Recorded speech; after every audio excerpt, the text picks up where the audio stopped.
Ovarian hyper stimulating syndrome. Ovarian hyper stimulating syndrome হলো ডিম্বাশয় একটি জটিলতা। এটি তখন দেখা যায় যখন আপনার ডিম্বাশয় ফুলে যায় এবং পেটে তরল পদার্থ বের হয়। এই জটিলতা যা সাধারণত সেই মহিলাদের মধ্যে দেখা যায় যারা ফার্টিলিটি চিকিৎসা গ্রহণ করেন, যা তাদের ডিম্বাশয়কে প্রচুর পরিমাণে ডিম্বাণু উৎপাদনের জন্য উদ্দীপিত করে। এর কিছু লক্ষণও দেখা যায়, সেগুলি হলো পেটে ব্যথা, ফুলে যাওয়া, ওজন বৃদ্ধি, বমি বমি ভাব, শ্বাস নিতে অসুবিধা, রক্ত জমাট বাঁধা, প্রস্রাব কমে যাওয়া, পেটে তীব্র ব্যথা, এসব আরও অনেক লক্ষণ দেখা যায়।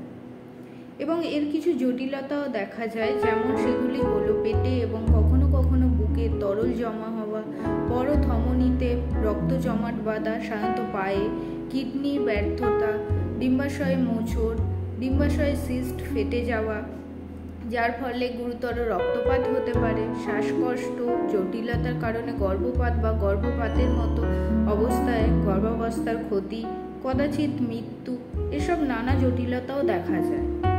এসব সমস্যার সমাধান পেতে আপনারা আসুন আমাদের দ্য ওম ফার্টিলিটি ট্রিটমেন্টে।